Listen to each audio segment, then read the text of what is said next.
In the previous video, I've explained a little bit about astrology. The astrological symbols go from 0 to 360 degrees, and that encompasses the 12 signs. So this makes each sign have 30 degrees in it. Well, there's something called an arcane degree, which is 29 degrees of a sign. And then there's the next real major degree is 0 degrees.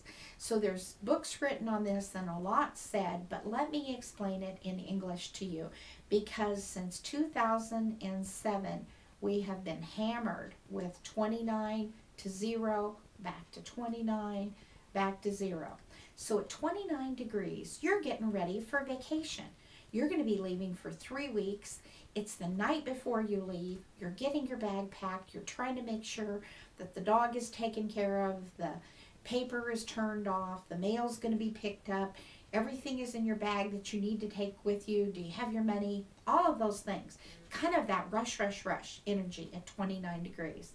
0 degrees, you're on the airplane, cell phone doesn't work anymore, and you know, if you've forgotten something, it's kind of too late.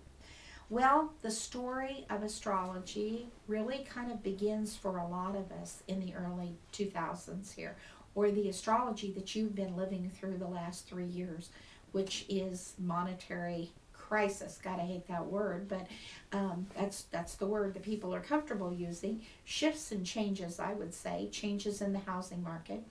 When a planet hits an outer sign, and the outer signs are Sagittarius, which all of a sudden is out of individual self and individual relationships into more collective energy.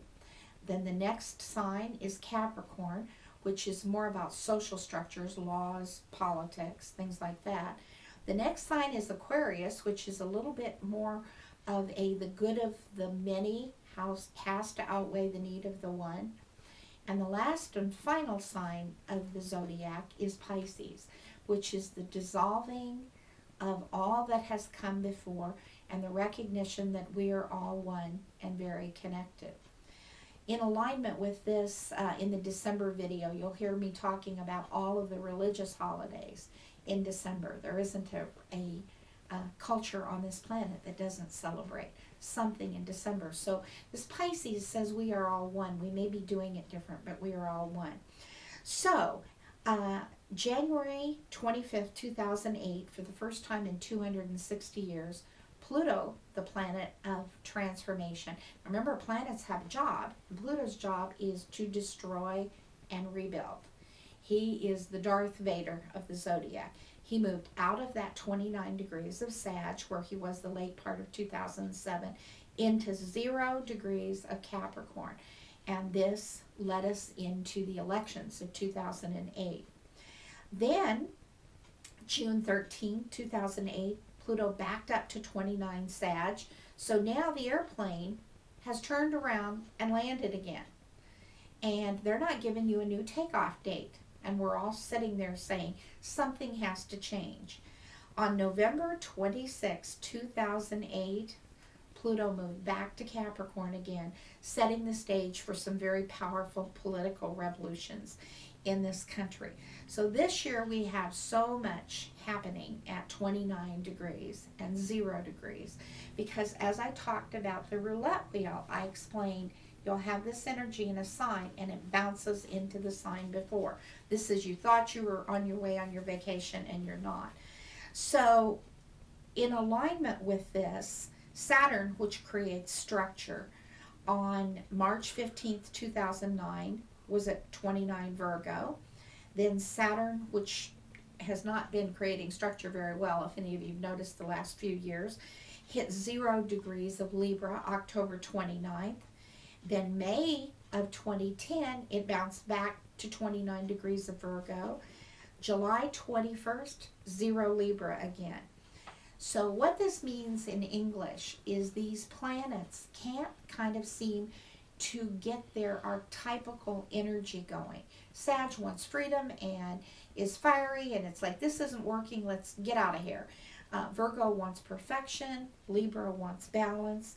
Well, you're going to hear a lot about August and September as the energy of Uranus, which entered Pisces, is now backing up. It went into Aries, and then it's backing up into Pisces again.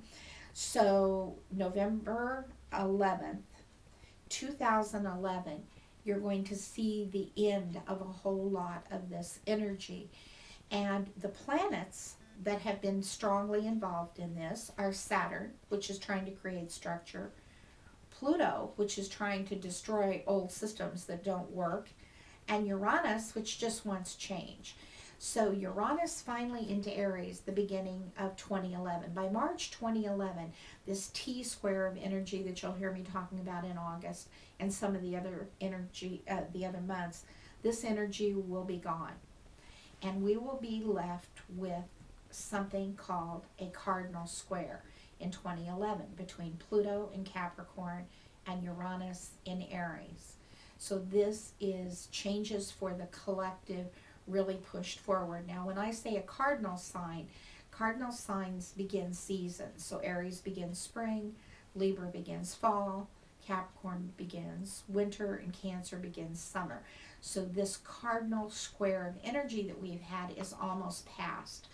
And a lot of this disruption that we have been having is going to fade away. But recognizing that this 29 degrees has a oh my God, kind of a critical feeling to it, and 0 degrees is that feeling of, oh dear,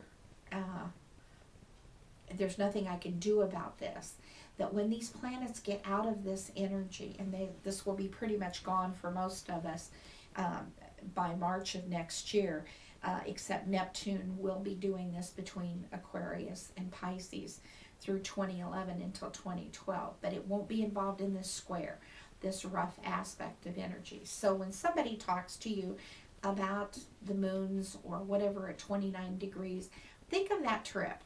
And 0 degrees is just the planet is trying to get used to a new sign. So even the planets have been confused the last couple of years.